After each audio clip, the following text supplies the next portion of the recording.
real dialogue is. What the fuck is this thing? All of the windshield, for fuck's sake. Oh, fuck. What the fuck did I say? That didn't sound for shit, did it? And here, under the hood, we've stored something that'll really come in handy if it doesn't fall out and break my leg. Ah! What we're doing is we're building a fucking industrial film. Trying to give these guys everything they can get. I mean, that's it. Fuck it. I don't even know what the fuck I'm saying. We suppose we open... Gotta do it again, right now.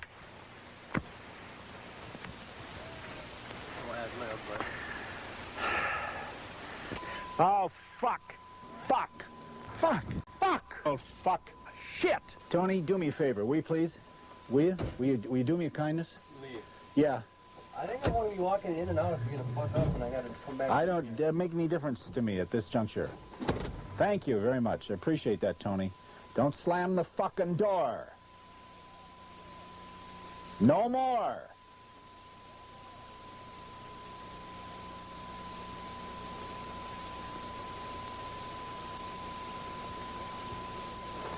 Listen, I've got to give a clue here now. I don't want any more bullshit anytime during the day from anyone. That includes me. It's going to be very hot. It's going to be very uncomfortable for everybody. Want anybody yelling? We get anybody yelling around here anymore today, and then the shit is going to hit the fan. And they fit the diverse needs of a very big firm, and they fit the needs of a very diverse buyer segment. Why can't I remember? I wrote this stuff. Why can't I remember it? Why don't I say it fucking right? What does the goddamn line say, Tony? What is the goddamn line? I don't give a shit what the line is. I fucked up the word rear. I can't even read the fucking VO straight. What the fuck was that? We got flies all over the fucking place. Son of a bitch. Get out of here, you fucking flies. There's a fly over the headlight, Tony. We got flies coming for us. Fuck. Fuck out of here, you flies. We got 3 flies, 5 flies. And if you will, make sure, if you will, we don't have that fly on the left side, on the passenger side, because we don't have that in frame, but make sure we don't have any flies here. And we don't have any flies. Here we go. Get out of here, you goddamn jackass.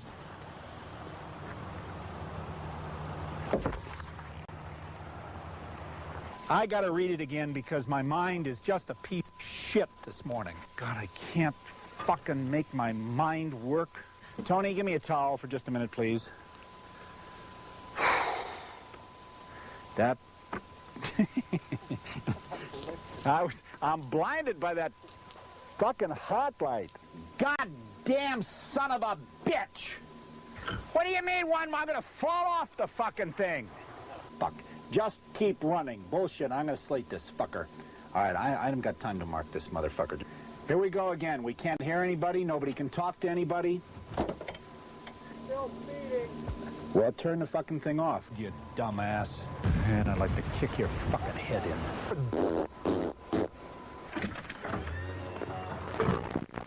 in. Meet innovation.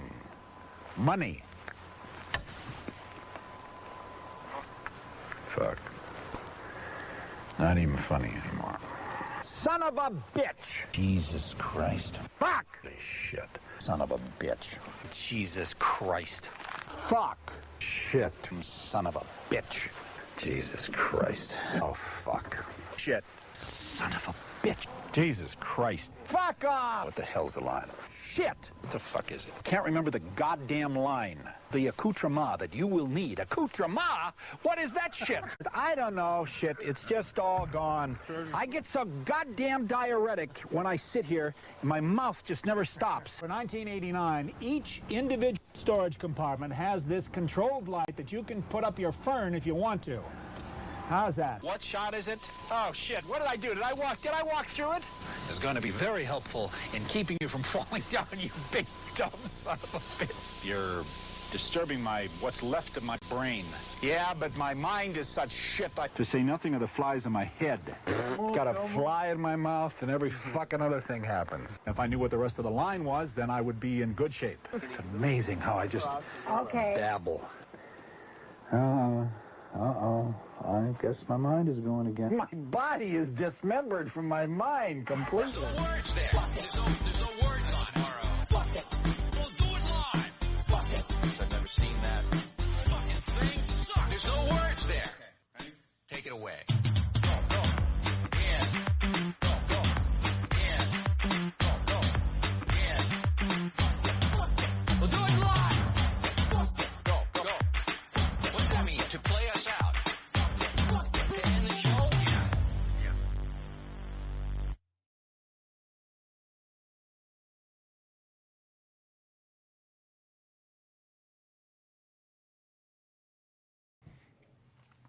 Good evening, everybody. Dark Horse Live, episode 163. Sorry we were gone for the past couple of weeks. We were gone for about 2 weeks, and a whole lot of shit has happened. So, I'm excited to talk about it this week on the show. We have J-Lo joining us. I'm excited to bring her in. But right off the top, I wanted to give you guys a quick update on Cazar. Cazar orders are officially all out. I dropped them off at about 4 o'clock today. Every single one of them for the 420 orders and before. Some of you guys had to wait 2-3 weeks on that. I apologize. But all orders as of now are out. So your shipping numbers will start updating pretty much tomorrow morning. All right. So you guys should get them towards the end of the week, maybe Monday next week. But all Cazar is gone. Also, right up top of the show, there is an issue on the Cazar right now. Apparently, the merchant account portal is down. You can't process transactions with credit card. We are aware of it. We are fixing it. I think it's something minor, and it's getting worked out right now. But check back tomorrow if you're trying to make a purchase, and you'll get it through probably tomorrow or the next day. But just keep checking back. We're actively working on it as we speak. All right. I'm going to bring in J-Lo right off the jump. J-Lo. Good evening. Welcome to the show. Thank you so much for having me on. Of course. So big news everywhere, but I think we'll start with this news. So, if you guys didn't hear, if you're living under a rock, the big news of the week is the U.S., actually the Drug Enforcement Administration, has released a memo or a note saying that they are going to reschedule cannabis from Schedule 1 to Schedule 3 is their plan.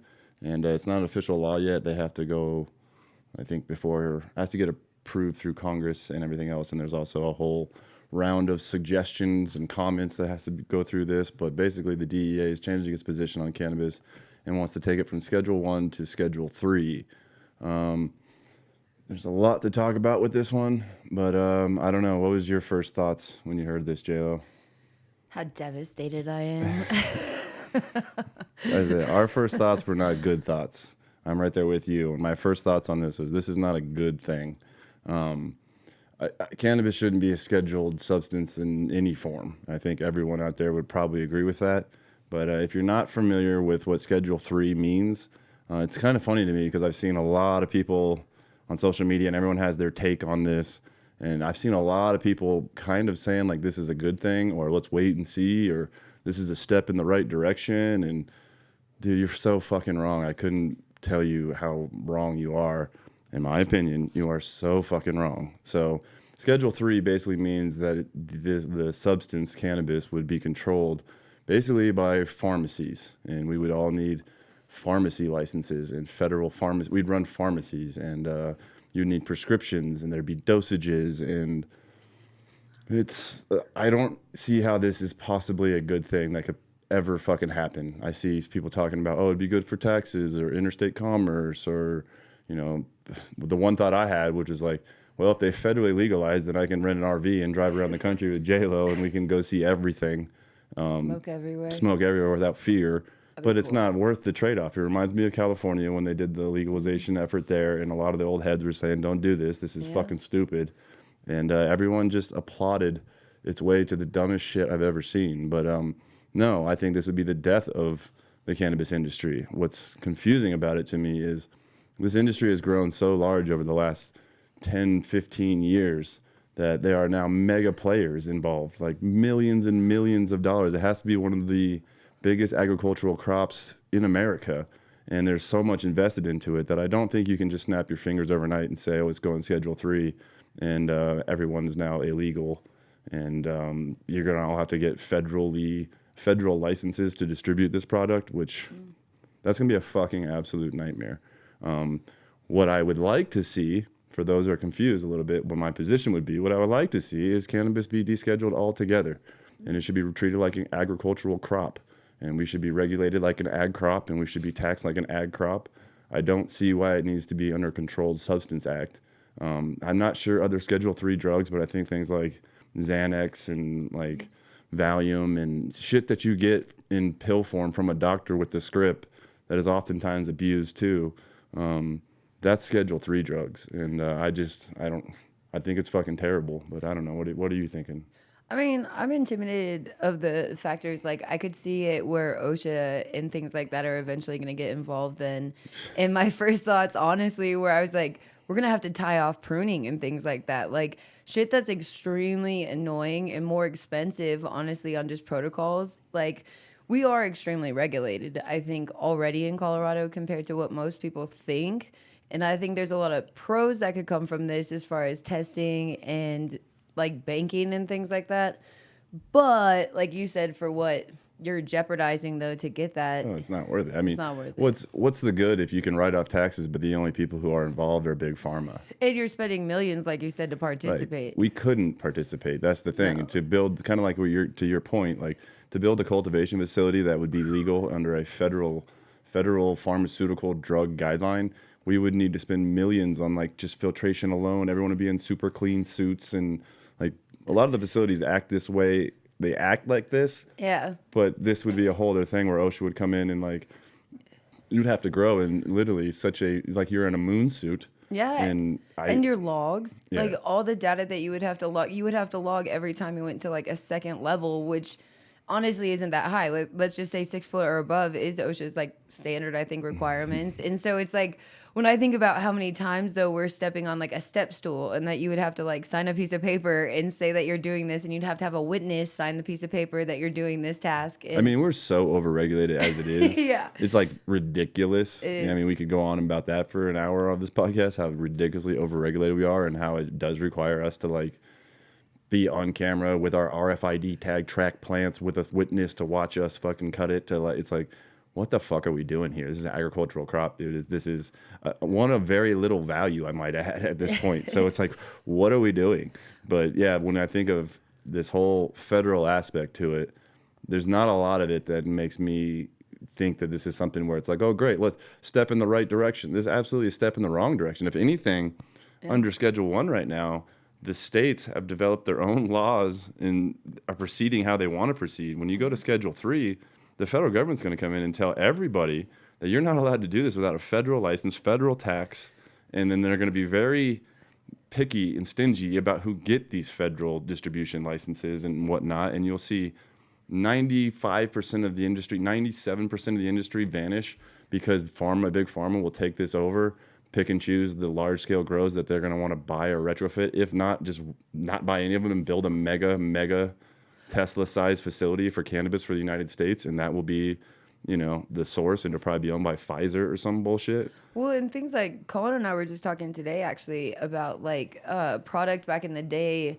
as far as like soils and even pre-bottled nutrients as a whole, is we were talking about how like 12 years ago in this, like I did run a commercial all living soil grow, and we did brew our own teas once a week. It was a fresh tea, but the state came in, I want to say around 2013, and said that we weren't allowed to do that. And so the reason I switched to Pro Mix and like things, BioBiz and products like that, wasn't because I didn't know how to make these blends by myself. It was that you had to have these approved on this list. They didn't trust you to cook up your own shit anymore. And it's crazy because actually... Took the headiness right out of the game. And all the organic products, like the essential oils that people suggest and things like that, we're not allowed to compliantly use. Yeah. And it's like so ass backwards, honestly. Or you can use it, but you have to lie about the reason why you're using it, like a neem oil or something. That's the most basic one. But you can't say you use neem oil for bugs or a treatment, a pesticide, because that's a flag. But you can say you use it as a leaf polish. We all wink, like, what the fuck? That's like my fear with all of that as well, though, is the more regulated it gets in that direction, though, you won't be able to just use your preference in a cocoa company or a soil blend. Is like, I could see them totally changing. Sure. But I will say this, is it's like, seems like this is all doom and oh my God, this is like doomsday. Such a sad Dark Horse Live is. I tell you what, I don't believe this shit. I just don't believe it because every time that the Biden administration, and I hate doing politics on this show, but every time the Biden administration wants a bump in politics, something like this happens, cannabis related. And but yet they never stick to their word of what they say they're going to do. They've yet to do that once. There's still so many people in prison that they said that they were going to release. So it's like they don't hold their word on this shit. It's headline clickbait bullshit. And like I said, it's still got to go through a few rounds of committee. And I believe that a lot of people in this country will probably be speaking up, screaming to their local elected officials, to whatever it may be, to kind of get in their ear about, we don't want this, nobody wants this. But we'll see. We'll see. Because like I say, I'm not overly concerned in the sense that like, oh, it's the end of Dark Horse as we know it. Not at all. I think that if they do go to Schedule 3, then they'll have to loosen restrictions for the ability to get those licenses like they never have for a federally controlled product, because everybody that owns these dispensaries across America is not going to qualify for this federal program they want. And at the same time, I just feel like there'll probably be an insane federal tax that'll come with this. Yeah. There's already insane taxes, like 22 to 30% tax per every state that we kind of look at. Yeah.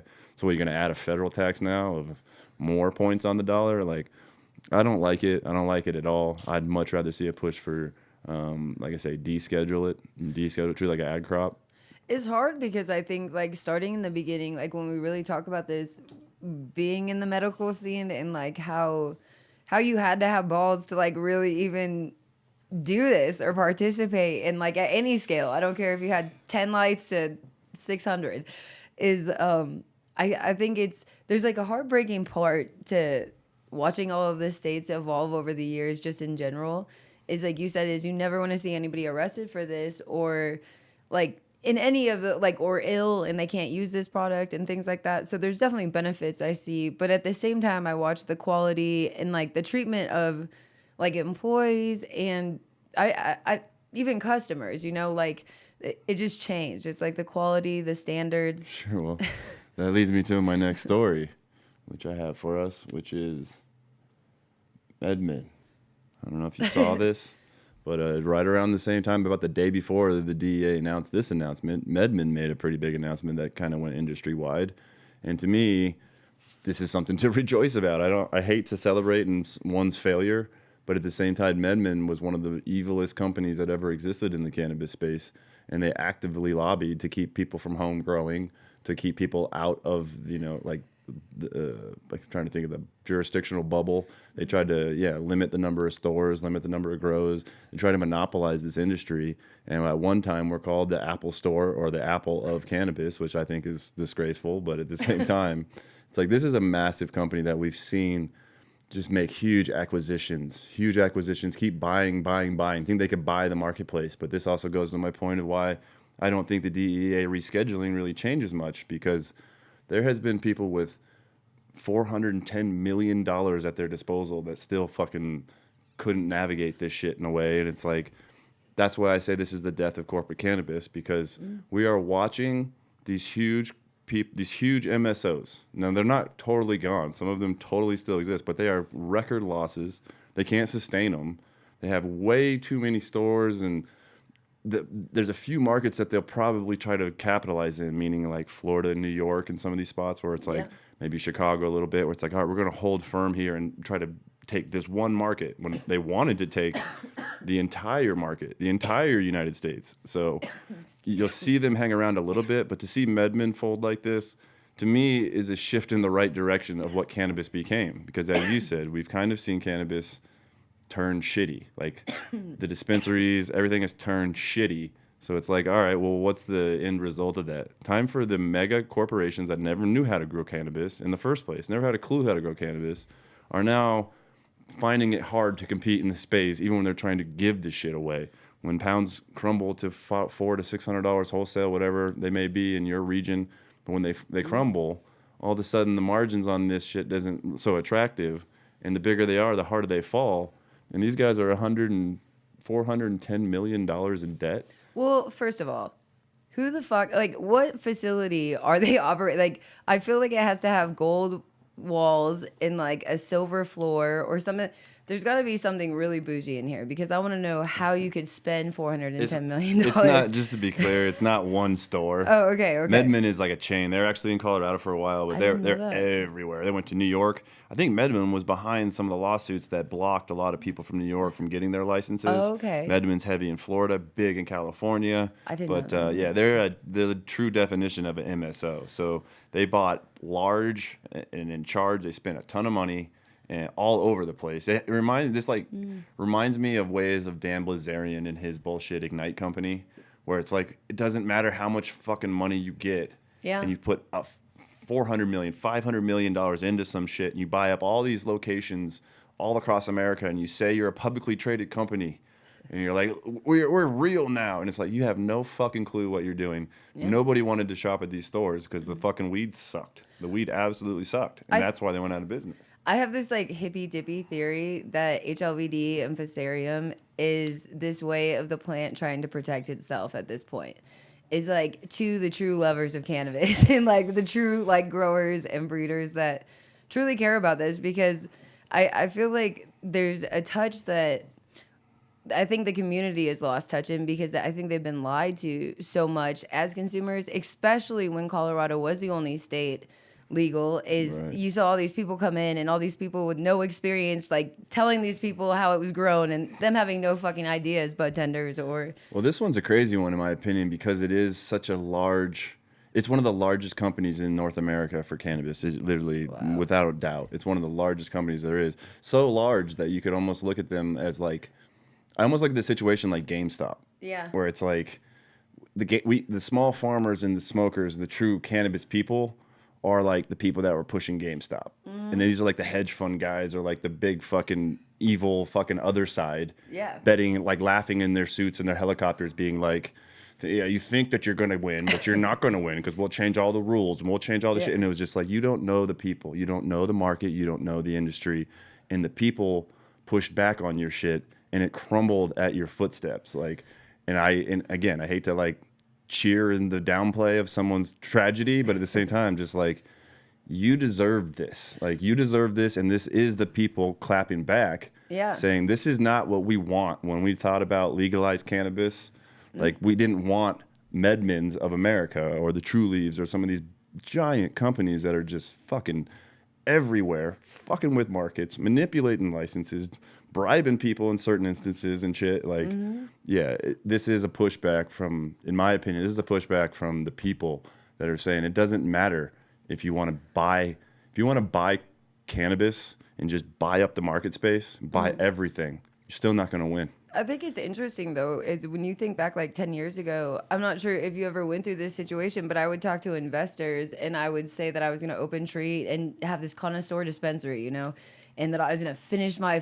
flower later and all this stuff that I thought was so cool, you know, and they'd be like, dude, nobody's going to give a fuck and nobody's going to pay you more for your weed like that. They were like, I don't care how good you can grow. People just don't care about weed. Yeah. There's a hedge fund thing, a calculator game to them where it's like, cut your weed at day 55, push units, give me 3 crops more a year.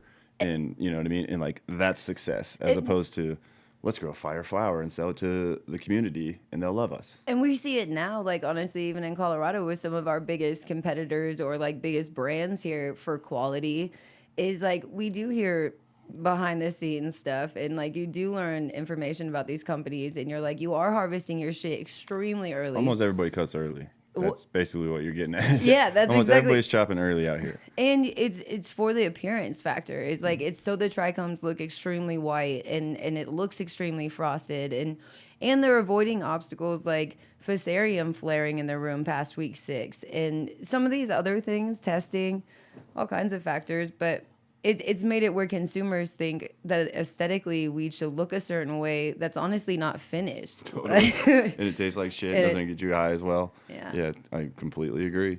So I'm going to move it on to just our travels. You and I have been everywhere. We have put some air miles in, coach, not going to lie. We are not Super coach. We are not first class people. I don't care what anyone says about us. They think we're fucking rich over here. No, we are not first class people. We're middle I make seaters. you middle seated every fucking guess time. I'm a middle That's the seater. luxury of buying 2 tickets. Is they're gonna put you together. Somebody's middle, and that's always gonna be little J-Lo over here. Bullshit. But yeah, we did some air miles. We went all the way out to Hawaii to do this Aloha Cup. And yeah, what I have to say about this one, this was a really cool event. I think it was a second year event. They might have done it. It might have been first year, but I think it was a second year event. Ooh. But this was really fucking cool. So first of all, shout out to my guy Stone Ninja. I'm not sure if he's here. And Blue. Yeah, Blue's here too. Ninja and Blue. Shout out to my homies, Stone Ninja and Blue. But I got to say this much about Ninja real quick. I was so impressed with Ninja. He's probably gonna be like, whatever, dude. But like, I was so impressed with Ninja on this trade show, just because I've watched Ninja like work all through the COVID time, like power through all the COVID shit, just keep traveling, keep grinding, keep working, where a lot of people kind of held back a little bit. But I remember a time when Ninja would come and kind of just jump in our booth and show up with a box of seeds and have a menu and just be chilling. Gosh. And it was like, Ninja's here and he's got his packs over there. This time when I went out, I didn't know what to expect at this event, but Ninja got the booth and he was gracious enough to let me jump in his booth this time. So I crashed in Ninja's booth this time. And when I showed up to the event late, as pretty much always do, we showed up to the event, and when I walked to Ninja's booth, I was like, motherfucker, like, this dude's hustling. Like, I know he's been hustling, but he had the merch, he had the shirts, he had the seeds, he had the colognes going, he had fucking the goodies. That's all. He had the goodies going, and I was just like, God damn, like I didn't tell you that, Ninja, but I was like proud of you. I was proud of the hustle, proud of the trap, proud of all of it. I was just like, And he was a judge. and he was judging the cup, and I was just like, not to say that, Ninja's come along. Ninja's always been a legend, but I'm just sort of saying, like, to walk into that thing and watch Ninja just hustle the fuck out of that booth and shit, I was just like, I was the guy standing there with the menu and a box of seeds, you know what I mean? Just like, yeah, I got some beans and shit, and like, I was like, dude, like, yeah, I don't know, I'm proud of Ninja.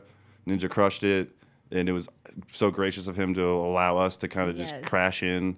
But yeah, Ninja did a fucking fantastic job at that event. But more to the event, it was cool as fuck. It was really cool. So if you guys get a chance to go, even if you're in the mainland, you might think about wanting to go to this one. It was on tribal land in Hawaii, which is fucking awesome. It's basically like a Native Indian reservation type deal in the mainland.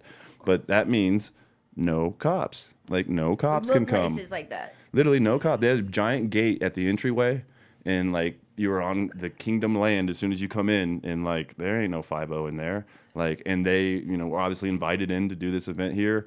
The most kind fucking people, the most gracious fucking people. Everybody there was loving it. Everybody was so chill. Reminded me Smoking of like blunts. 10 years ago vibes at these tiny little sessions where it was just like, everyone's smoking, everyone's vibing. It's obviously Hawaii, good times, weather's beautiful.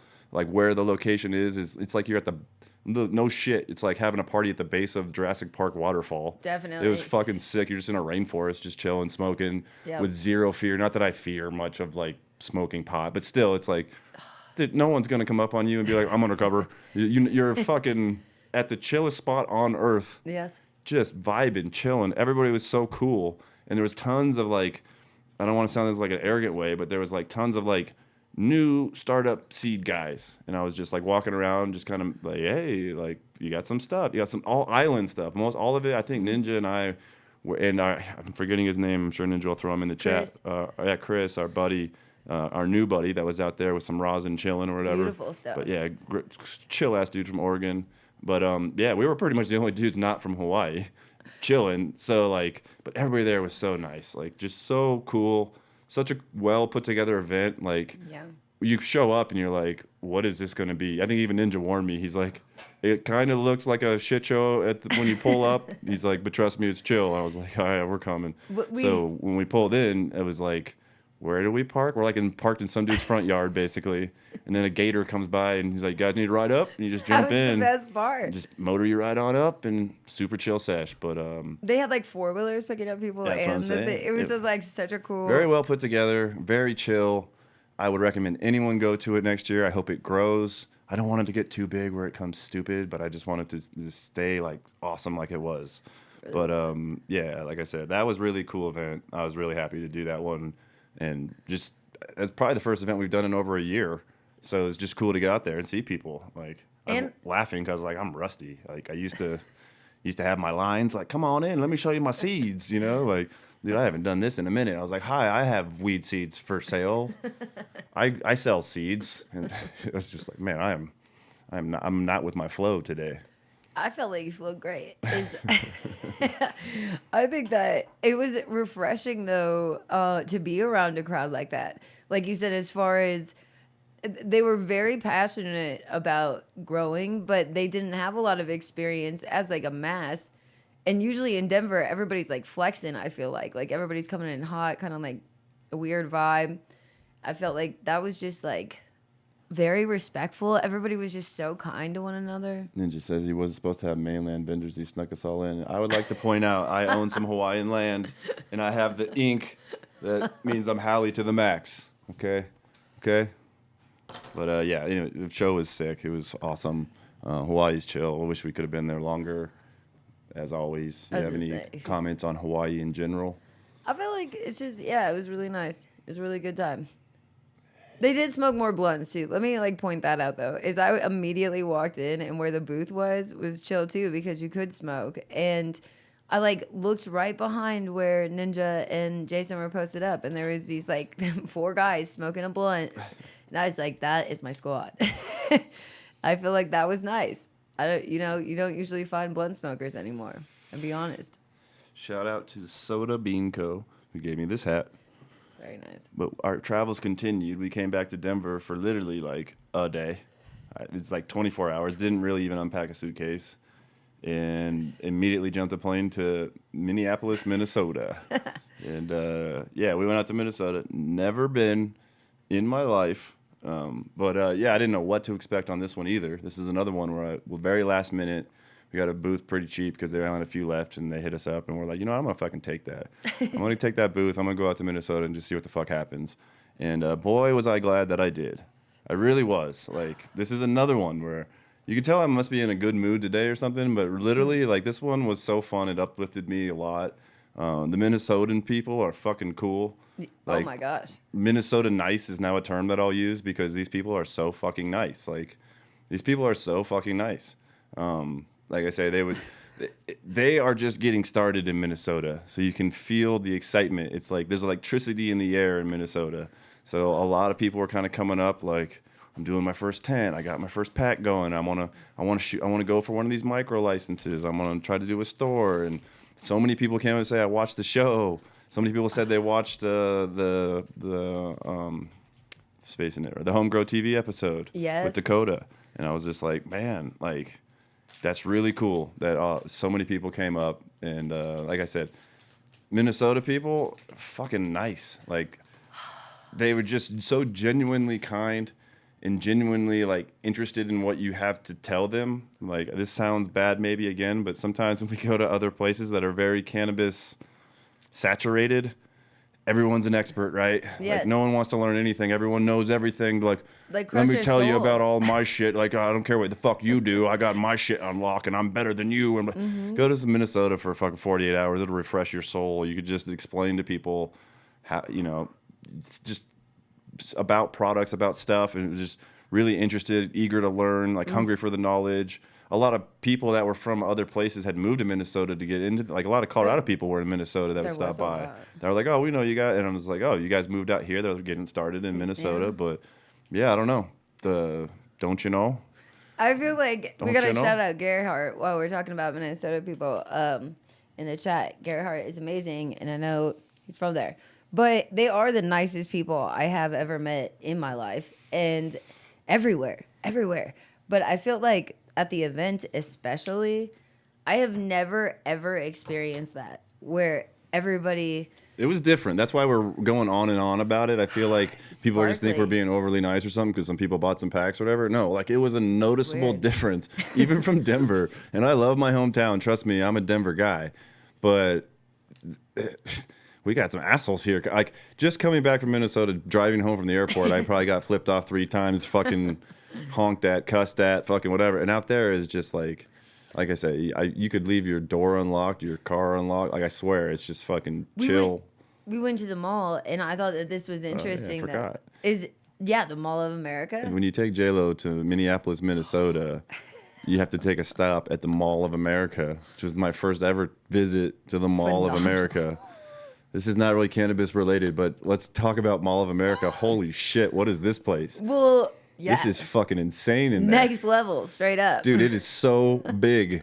So big. You've heard Mall of America's big? Dude, it is so they have like a fucking Six big. Flags by the eating. Like I guess like There's the an West amusement Wing. park in the middle. Yeah. The way it's basically set up is there's a west side and an east side, and the west side is like 5 levels of the biggest mall you've already seen. Sometimes the stores just repeat because they're just like, fuck it. Would you like to see 3 of these fucking Pacific Sunwears and 3 Victoria's Secrets? I was getting lost. It was just like, what?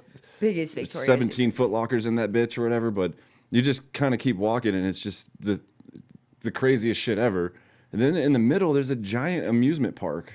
Where? Like Nickelodeon Fun Zone, Ninja Turtle. Turtle rides, fucking roller coasters. And then you go to the left side, and it's a whole other 5 layers of the same shit. And I was like, we only did the west side, and we did about 3 or 4 layers, and we were there for like 4 fucking hours, so my back hurt. And I was like, let's get the fuck out of here. Well, every store I went to though is like I had like a blunt in my pocket or something, and I wasn't thinking about it. And like we went and got this dog toy, and like the guy at the register's like, dude, you smell good. And like I thought I was almost in trouble for some reason because like I'm not from there. I'm like, fuck. And Even the soap place, we went into the soap store, and it just reeks like soap. You go up to the cash register, like, dude, you smell like OG or something. I was just like looking at her like, everywhere we fucking go, you can't hide anything. They were very cannabis friendly though. Like the people we ran into. That was the thing. It felt like everyone was a square. Yeah. But then they'd smile at you, be like, you smell like weed. Yeah. Like with a straight face, and you'd be like, oh shit, I'm sorry. And they'd be like, nah, it's all good. And you'd be like, okay, so everybody here loves weed. That they're also like, that was the thing with the trade show. I don't know if we should even talk about this, but like going outside to burn. Like at every trade show I've ever been in my entire life, you go outside and there's a massive circle of people somewhere. You know what I mean? Like you just kind of join up in this circle, and there's strength in numbers in that circle. Yes. Where it's like there's not gonna be like some cops run in and arrest everybody. It's just whatever. But in Minnesota, it was kind of like there really wasn't. So I heard there was a little one out front, but in the back where J-Lo and I would dip out, it was like no one there. Nobody. And we were sitting out there smoking a little bit, taking our smoke breaks outside, being chill and respectful, by the smoking Super section. respectful. And this couple of guys that come by and be like, this is not, you cannot smoke here. Yeah. And we'd be like, we're sitting at the cigarette smoking station. Smoking is sick. Smoking whatever. Ish. Weed. I'll say it. And I'm just like, what? Like, yeah, we can. And we're so like Denverized that we're just like, totally. Like, you can't? Totally. Like, just, I'm not going to put this out. He's like, there's a camera right there. I was just like, I know. Like, I don't give a shit. We were like, we'll just talk to them when they come. But they also said Minnesota's strange because like I think they voted officially rec, but they haven't instituted the laws. So I think the laws go into effect next July. Fernando. So it's in that weirdo spot. But yeah, I suppose you should shout out Fernando. I don't have his product. We should have showed it on the show. Dang, we'll show it soon. Fernando had it, but it was interesting because of that law though. There was like a confusion with some of the booths that set up there though, which I thought that was kind of hard. I imagine for some of those vendors though that they had cannabis product because they thought they were allowed to have cannabis product and they weren't allowed. But then Fernando has this Crystal Light pack, essentially-ish. Crystal Light. And they're like 5 milligram packs with THCA, though, is what it said on the pack, right? Yeah, derived from hemp. So this was a weird thing at the trade show where they kind of came around and started telling a lot of vendors they couldn't sell their products before they wouldn't open the doors. Their insurance people were there, and the insurance people said we couldn't open the doors until all the THC products were off the show floor. So they went around like crazy trying to tell people to remove products left and right. But a lot of the products were totally legal products. Yes. So there was a bit of a standoff, which kind of delayed the opening of the place for like an hour. with some people being like, no, I'm keeping my products, and we went back and forth. But yeah, these guys across the way though, they were fucking a couple of characters that I liked them a lot. But yeah, Fernando, the one, I want to call him kid, but he's like 27 years old. Yeah. That's what he says. But yeah, the one guy was like, you know, he couldn't really sell his product, so he just sort of sampled it and just kept there. He kept drinking the samples. So by the end of the day, he was lit. He was just fucking a riot, dude, running around being a goof, dude. He was hilarious. He's definitely a character. But yeah, shout out Lucky Leaf. That was a fun show. I see the potential. I see that one building. I'd like to come back again. All the Minnesota people were awesome. Like again, I just want to stress like how over the top nice everyone was to us, from just fucking the people at the hotel to the everything but your fucking airport. Ooh, yeah. But that was a TSA issue, and fuck TSA That's in always every like airport that. across America. But yeah, we'll move on. Jason from that. always has to get pulled aside. It's true. Oh, can you at least mention your duct tape and zip ties? On the way out, we were in a rush, and yeah, I was like throwing everything in the bag, but in the kit, you don't ever really know how you're going to hang a banner at your booth. So I usually bring a roll of duct tape, some zip ties, maybe some string. But my suitcase was pushing fucking 40, 50 pounds, whatever the limit was. So I just said, fuck it, grabbed my roll of duct tape and my zip tie, threw it in my backpack, which had almost nothing else in it but a laptop. And I'm going through the airport, and I realized, I looked at JLo, and I'm like, you think they're going to be sketched out that the only thing in my backpack is zip ties and duct tape, and I'm traveling with you? Like, I felt so young. a young, hot blonde girl, and they're just going to be like, are you okay, ma'am? Like, but of course, the duct tape and zip ties got me pulled to secondary screening, where the guy took one look at me, and he's like, have a nice day. But yeah, I recommend packing other shit in your suitcase other than zip ties and duct tape, because you look pretty sketch. All right. There's one thing I also want to shout out some of these dudes. I'm going to say it wrong. Searx. I know it's. I felt the same way. Searx. These are chlorine tablets, but it's kind of a cool product. I'm not really qualified to speak on it. Maybe we'll get them on the show to talk about it. But they hooked us up with like a year's supply of this stuff. But you can probably speak to it just a little bit better. But it's basically like a cleaning product, like cleaning agent, or I mean, it's used agriculturally. But yeah, go ahead and kind of explain what you understood it to be. But I wanted to shout them out because they gave us so much product. Well, I've been like seeking out this company or any product similar to this, because there is like risk, they say, with running H2O2 with like your terpenes later in flower, like not early in flower so much. But anyways, and so chlorine-based products you hear are better than, to just take that path. Anyway, so they have all of the tablets for all the things that you mentioned. It was like sterilizing a room or a space with like a type of gas, basically, or slow release. It's a slow release chlorine tablet when activated with water, so it kind of like cleans your environment, cleans your room. It's kind of like a fogger, but a safe one. You know what I mean? And same with like the water. I thought it was cool because they made it way easier, where some of these products intimidate people to use, and they just made it like extremely user friendly. I think that we should wait to have them on the show, because I think that they're excited to talk about this with us. But I think that it's worth checking out. He says that you can run it if you're even running like an organic system, if you run it low enough, as like he was talking to us, even parts as low as like 5 ppm of some of their products, but doing it like on a regular application instead of... Totally. I'd say it has ability to potential. I mean, we got to talk to him, and I got to test this before I tell all the viewers that I got the new thing. But he was talking to us about potentially using it for like PM issues and testing, all kinds of stuff. Yeah, for keeping your environment clean, for testing purposes, and all kinds of other applications. So yeah, he gave us a whole buttload of it, and I'm gonna go fucking try it out.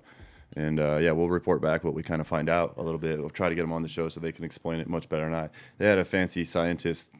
2 or 3 scientist guys that were talking circles around me and you a little bit, but at the same time, I believe what they were saying to be superior to just bleach and water. Well, I think it's a beautiful situation. The more sterile, I think, or the more clean you can keep things.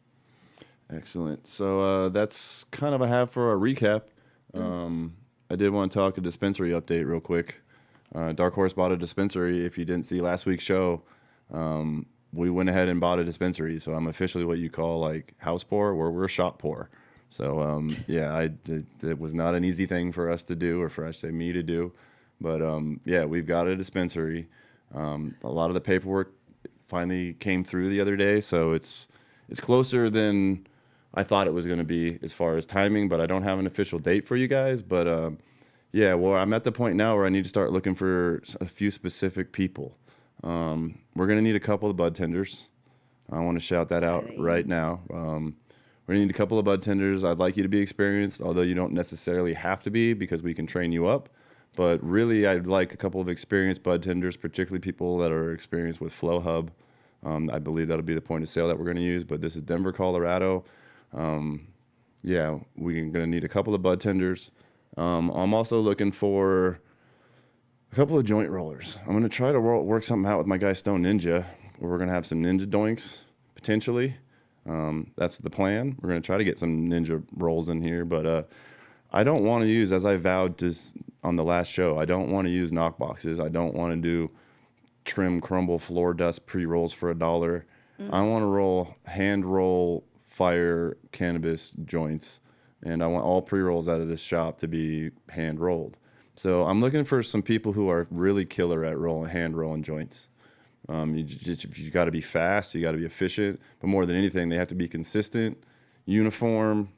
Again, we're not going to talk prices or anything, hours or wages on this show, but if you can roll joints like a motherfucker and you're in Denver, Colorado, and I'm talking high quality, perfect joints, which is a very keen skill, I want to talk to you.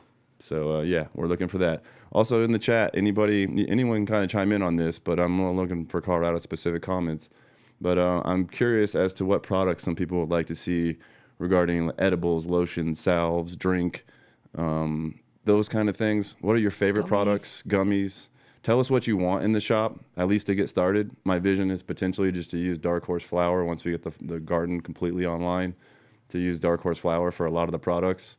But as we open, we're going to open it up with a lot of the products, and I want to make sure that we got what everyone's after. I'm curious as what everyone thinks the best is, why you think it's the best. Let us know what we should carry in the shop, because I'm going to be very selective. But yeah, shop is coming. Shop is coming fast. I'll say somewhere around July, official.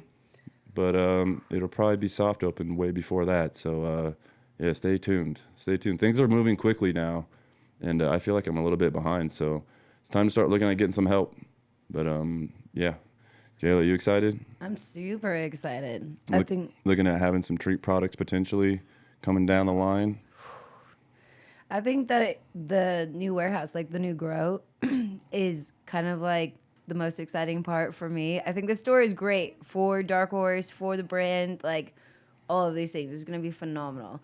But I think it is very exciting to be getting a lot more square footage and having, I don't know. We're putting the whole factory under one roof. It's a Fantasy Factory official. Like, it's going to have a lot larger grow. We're moving the MIP over there. Going to have the retail store going on over there. Like, a lot of stuff happening in-house.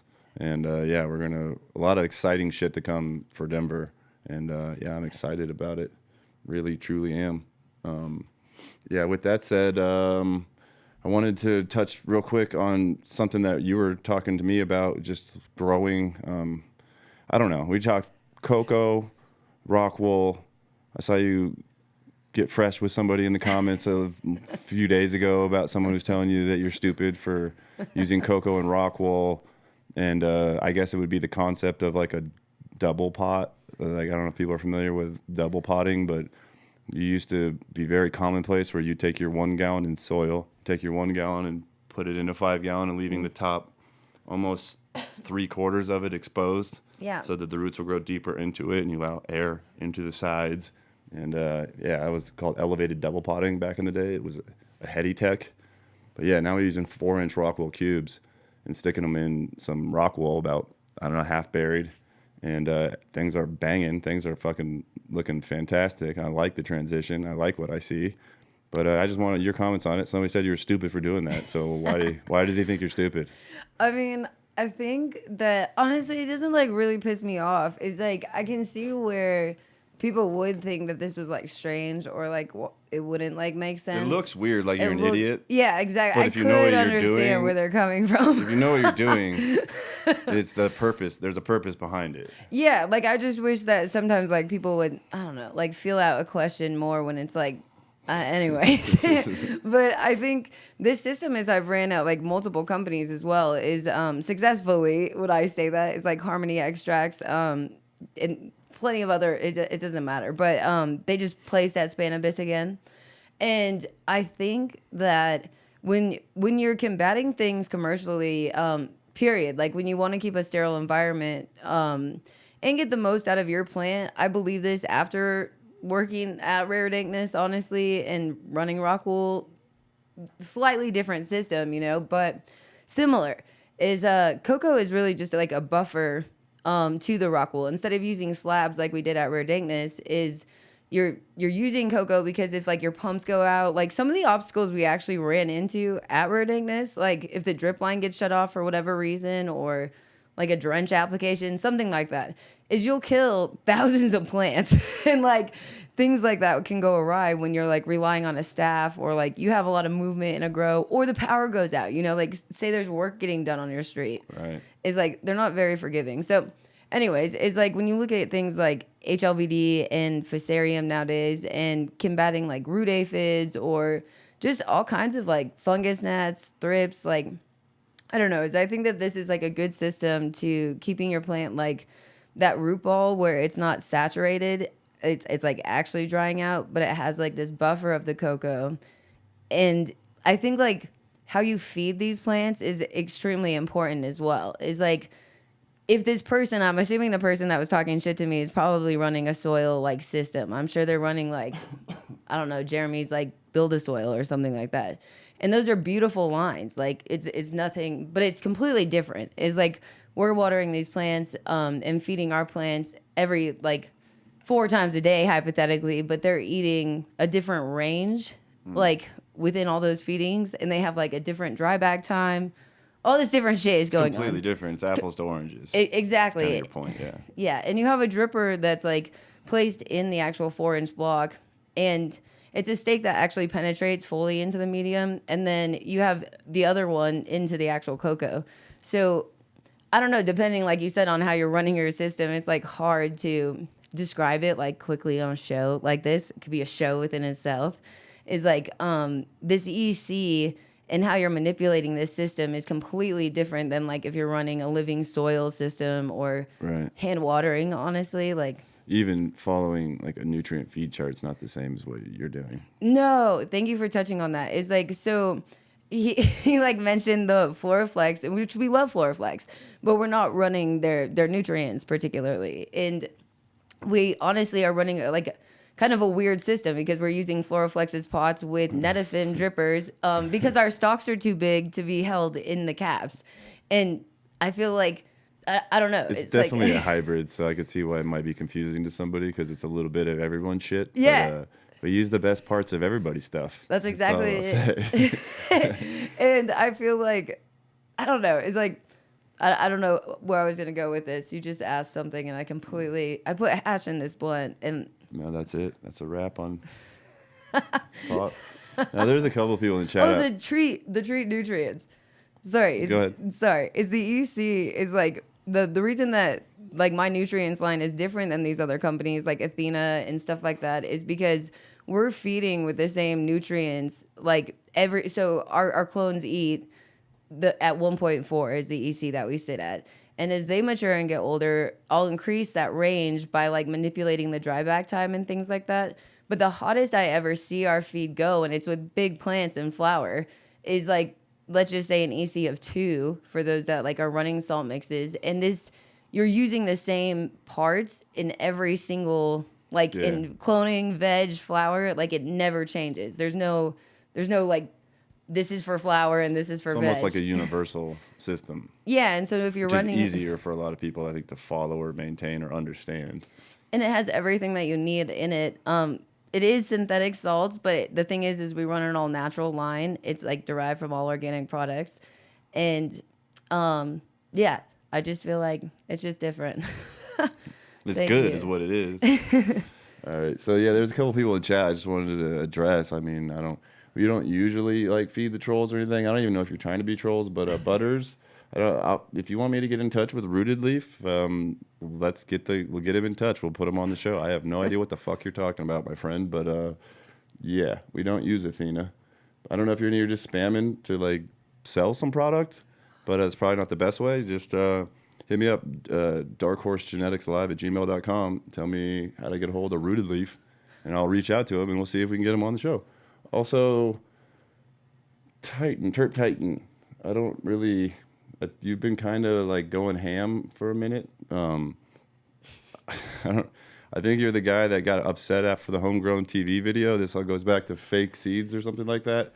But you're saying that I don't like people breeding with my shit. Let's see. I want to try to find it. This is kind of the same comment that you've spammed like all over the internet. If it's not you, then someone did. Apparently this is the thing now. But I target breeders and admittedly use Res Dog's gear to create Bruce Banner, but others can't use others' gear to make hybrids is wild, contradictory stance. Don't you have another company with Night Owl? Or another project with but that's... Dark Owl? I don't think that's anything that he's talking about here. Well, I'm just basically, saying, use Bruce with a lot. Well, what I would say is I don't have that stance. I've never had that stance. I don't care what anybody makes with anything. What I didn't like about the ABCs of fake seeds was people trying to use the exact same name to sell seeds of a popular strain that was created by somebody. I don't care if you use Bruce Banner. I don't care if you use Bruce Banner males. I don't care where you get your males. I don't care what you reverse. I don't care who you cross to who, to what, to how. I could give a flying fuck. Truly, I don't have a stance of being contradictory about other people can't use shit. I don't care what anyone uses. What I care about is if Bruce Banner is the strain that's real coming from the source, and then someone decides to call their completely other genetics Bruce Banner because they know it's going to sell well, that's unethical. That's the whole point of the thing. Not that fuck everyone else. I mean, I don't know. Like I say, there's a lot of people from ABCs to fake seeds that I guess took it the wrong way, and a lot of people that understood what we're going with it. But I'll just say this much with these type of comments. I don't target any breeders as far as I'm aware of. We showed people that essentially have been notoriously knocking off white label clone-only strains, but I wouldn't call them breeders. So I haven't targeted any breeders. But yeah, with that said, I'm not going to give you too much time. I just want to address you. I see you, but I think you're off base with this one. So if I'm wrong, then yeah, we can talk about it. Potentially an email if you'd like, but I don't think spam in the chat is necessarily appropriate either, my friend. All right, moving on. I want to get to basically Dutch. I think we're going to do sponsors. Get the fuck out of here. Do you have anything that you want to talk about before we get out of here? No, I think that was really nice of you. And I think that we're going to have to do Minnesota again. And don't Hawaii. You know? You betcha. You betcha. Don't you know? To the guys in the chat, though, that are awesome. Joffrey, there's so many, I feel like, that are just amazing. Michelle, I'm grateful for them. Gerhard. See if we can find the Dutch thing real fast. Dutch is amazing, too. We love Dutch. There it is. Boom. Dutch Cincy. Spelled sense like that. Spelled exactly how it looks on your screen. This dude is the motherfucking man. If you don't know who Dutch is, he is an avid cannabis seed buyer. He's got everything anyone's ever fucking released. So if you're real nice to him, you might be able to find that super hidden pack and maybe he'll give it to you or sell it to you or something. I don't know. He's not a vendor. But anyway, Dutch is the man. He's got everything. He buys everything from everyone. He's got every seed pack there ever was. He's a hobbyist breeder. But more than that, he's a fucking badass streamer. He doesn't even need our help. He's got 200,000 subs and fucking tons of views. But he's on Twitch. He's on YouTube, spelled just like this on your screen. That direction. There you go. That direction. Just like that. And yeah, go follow him. Tell him Dark Horse sent you over there. He's one of the only sponsors we have on this show just because I love him. And yeah, Dutch is the man. Like I say, I think that he's all about preparedness, readiness, survival. He's actually remarkably accurate at predicting earthquakes. He kind of maps the Earth's like flow of I'm gonna sound stupid here, not magma, of like the Earth's crust and like the Terrifying. seismic changes.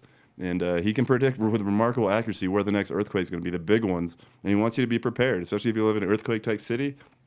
He'll tell you what to have in your bug-out bag, which will include things you didn't think about, like cigarettes for trade, because they're going to be so valuable. Like seed packs, because you're going to need to start seeds in the new Fallout fucking world. I know you guys have probably seen the Fallout shit. It's just like that, but with seeds now. All right? You need this. You need to follow Dutch. He'll tell you what to do. He'll tell you what to do, how to survive, and what's really going on in the world. He's like Alex Jones, but not a liar. Oh, well, that's like... Bang. Yeah. All right. With that said, I think we're going to get out here this week. I'm happy that we were able to come back after 2 weeks off. And thank you, J-Lo, for coming on the adventures with us. Thank you. With me. It was amazing. Until the next one. And, same bad time, same bad channel. Next week, Wednesday at 7 p.m. Mountain Time. All right, everybody, enjoy the soulful sounds of Stone Ninja. We are out of here. Peace. Peace and love.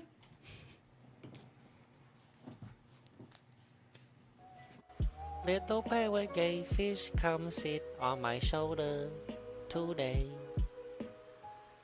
Little gay parrot fish, sit on my shoulder today and make me a fried shrimpy dish with some soy sauce. Super fried egg roll, triple fried rice, triple fried rice, baby. 2-for-1 egg roll, super triple fried rice, triple fried rice, baby. Don't forget the soy sauce. Chan chan chan. There's my gay fish song, dudes. What?